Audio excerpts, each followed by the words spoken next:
Nous allons donc continuer dans la suite du métabolisme glucidique et nous allons entamer le cycle de Krebs. Le cycle de Krebs est aussi appelé cycle de l'acide citrique ou cycle tricarboxylique, ce qui veut dire qu'il y a trois fonctions carboxyle, c'est-à-dire trois fonctions COOH. Vous allez voir que beaucoup de molécules sont constituées de trois fonctions COH. L'acide citrique, parce que en général, ça commence, c'est pas en général, d'une manière absolue, le cycle de Krebs commence par la formation de l'acide citrique.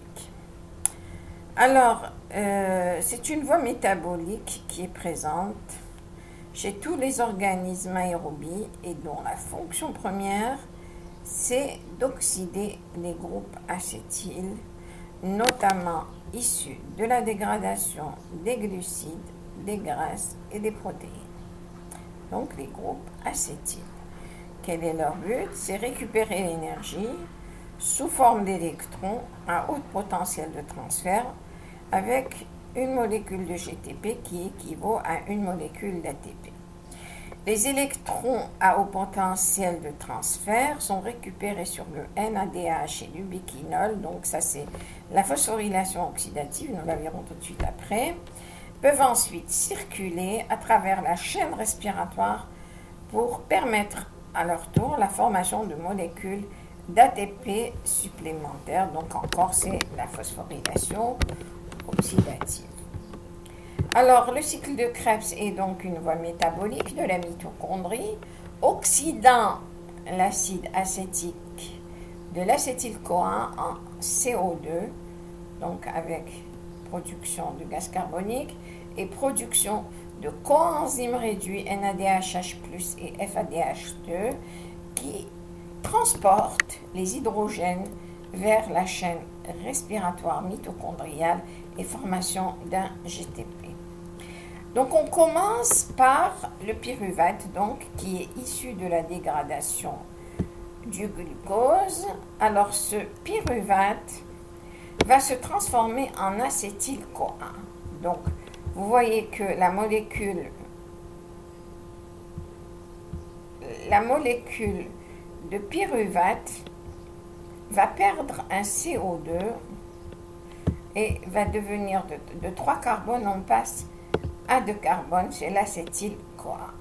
Donc on ramène du CoASH et on va le fixer sur la molécule de pyruvate ici pour donner l'acétyl-CoA et libérer une molécule de CO2. Alors ce qui est important, c'est que c'est une déshydrogénation, donc on a besoin, en fait c'est une réaction d'oxydoréduction aussi.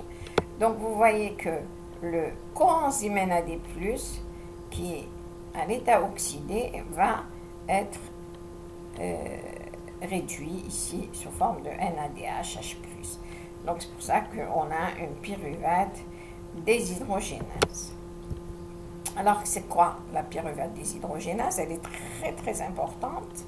Cette enzyme, c'est avec cette enzyme que l'on va commencer la déshydrogénation et aboutir à la formation du cycle de Krebs.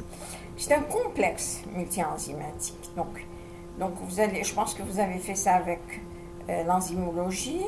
E1, E2, E3, c'est les nomenclatures officielles des enzymes. 3 coenzymes sont liés à la pyruvate déshydrogénase. Ça, ce sont des coenzymes. Il y a une thiamine pyrophosphate qui est aussi une enzyme. Il y a l'acide qui est relié à E1 et ça c'est un coenzyme. En fait c'est une vitamine si vous voulez, thiamine pyrophosphate. L'acide lipoïque qui est relié à l'enzyme E2 et le FAD est relié à E3. 2 coenzymes sont libres, c'est le CoASH et le NAD+. Alors vue générale du cycle de Krebs. Donc on arrive à l'acétyl-CoA qui s'est formé après déshydrogénation pyruvate déshydrogénase. Et avec ici la molécule avec 4 carbones, on obtient du citrate. En fait, ici c'est de l'oxaloacétate, vous allez le voir. Après, vous allez avoir C6, C5, C4. À ce niveau, NADH, NADH, ATP. Donc, décarboxylation. Donc, on perd un carbone. Et en même temps, il y a formation de 2 coenzymes réduits, donc de l'énergie, formation d'ATP et formation d'un autre coenzyme et d'un autre coenzyme réduit. Donc, en tout, 3 NADH plus 1 FADH2 et 1 GTP. Donc, quelles sont les molécules? Vous voyez, l'acétyl-CoA. Donc, vous avez l'oxaloacétate qui forme le citrate. Ça plus ça, donc 2 carbones, 4 carbones, citrate, isocitrate, alpha-cétoglutarate, succinyl-CoA, succinate ou acide succinique, fumarate ou acide fumarique, malate ou acide malique, et oxaloacétate. Donc c'est ça les molécules. Donc vous voyez, c'est très simple à retenir. Donc une autre fois, regardez Bark U juste ici. Le GTP qui se forme, il est repris par l'ADP pour former un ATP. Et voilà, donc ici, il y a une décarboxylation à 2 niveaux. Vous avez perdu des carbones et on continue. Alors, les 9 étapes, en détail du cycle de Krebs. Dans un premier temps, donc, je vous ai dit, il y a une condensation entre l'oxaloacétate à 4 carbones et l'acétyl-CoA avec une molécule d'eau. Citrate synthétase, c'est l'enzyme qui va synthétiser l'acide citrique. Donc, et après, bon, il y a un intermédiaire qui est ici le citryl-CoA, c'est celui-là. Et après, vous avez donc cette molécule qui est intermédiaire. Et isomérisation ensuite, aconitase. Qu'est-ce qui se passe? Regardez, on libère de l'eau ici et on reprend de l'eau, mais on obtient l'isocitrate. Donc, c'est un réarrangement intramoléculaire qui s'effectue. Donc, on passe de ça à ça. D'accord? Donc, c'est du citrate à l'isocitrate. Après, première réaction d'oxydoréduction à partir de l'isocitrate. Donc, on a une déshydrogénase, donc coenzyme oxydé, coenzyme réduit, oxalosuccinate ou acide oxalosuccinique. Après, il se passe quoi? On a une décarboxylation. Donc 1, 2, 3, 4, 5, 6.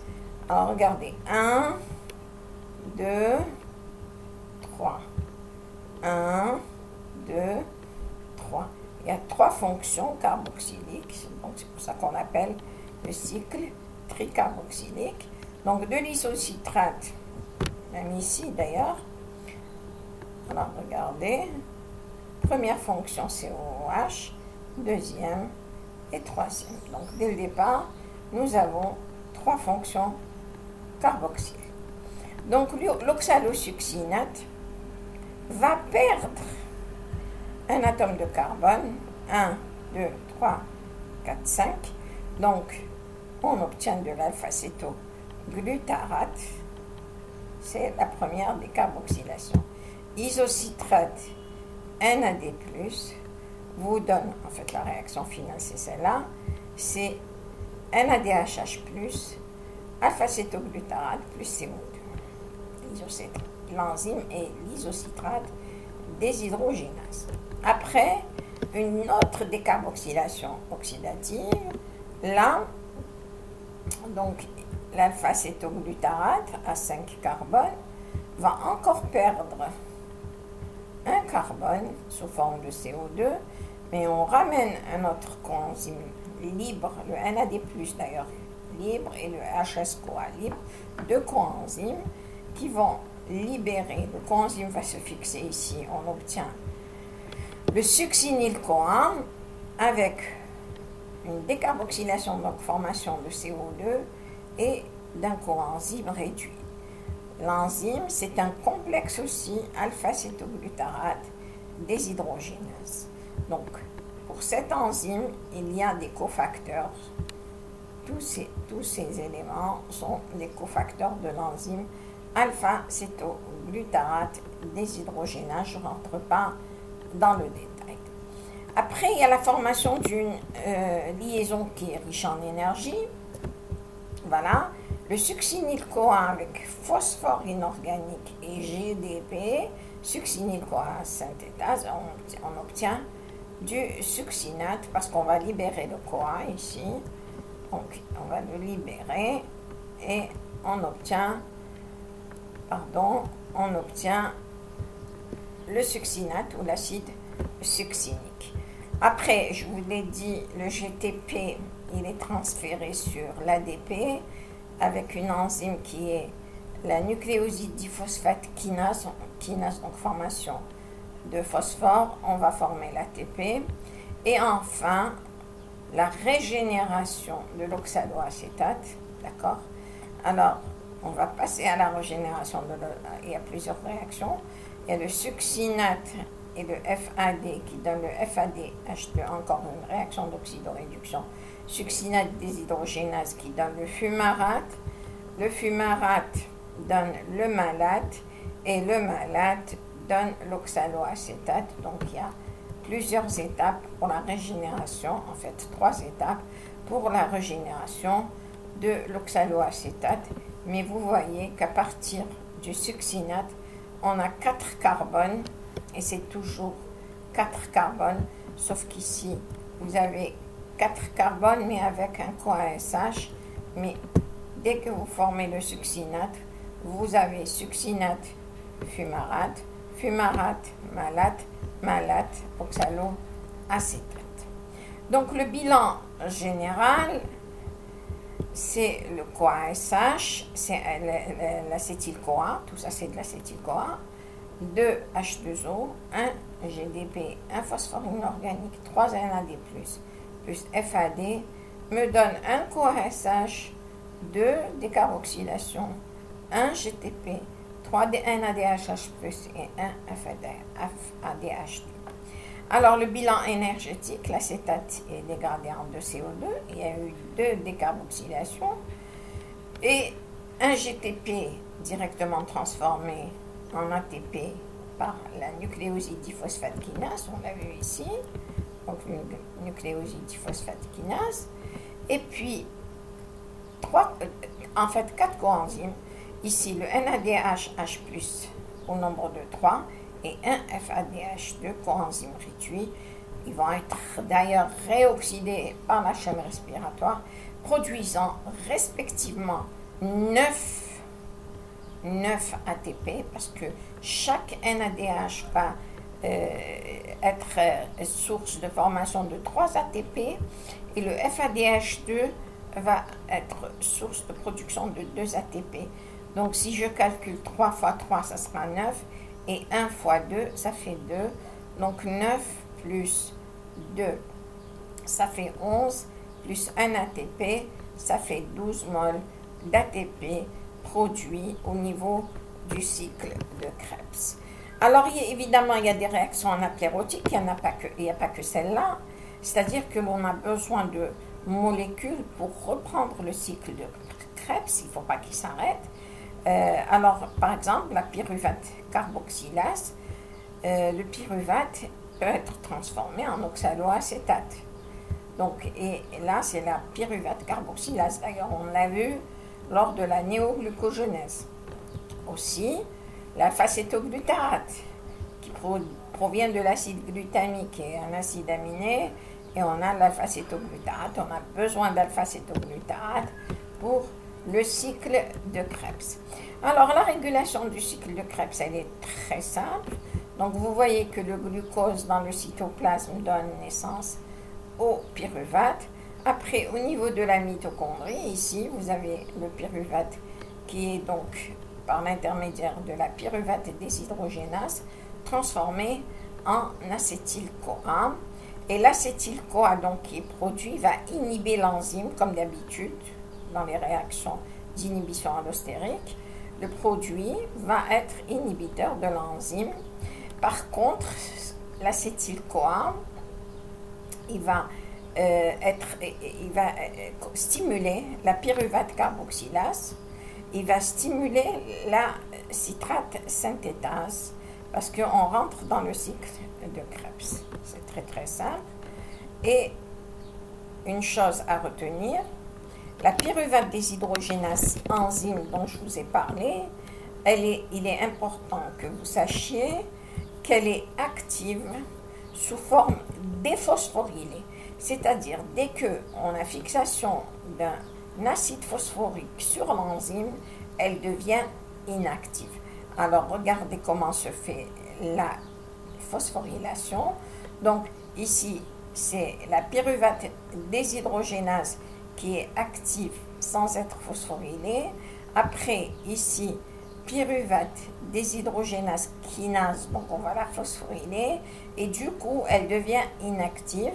En même temps, vous avez, évidemment, on va ramener de l'ATP pour la phosphoryler, et on produit de l'ADP.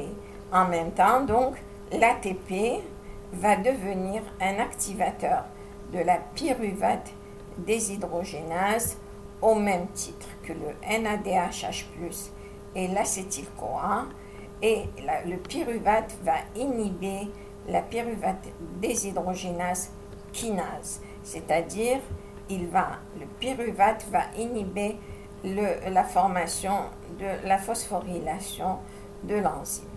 Alors inversement, évidemment, ici c'est une phosphatase. Les enzymes, si vous voulez, antagonistes, là il y a une phosphorylation, là il y a une déphosphorylation, on va déphosphoryler, et là c'est des ions magnésium et calcium et tout ça qui vont stimuler la phosphatase, donc pour perdre l'acide phosphorique. Voilà, je vous remercie. Une dernière étape, c'est un résumé condensé du cycle de Krebs, sans rentrer dans le détail. Voilà.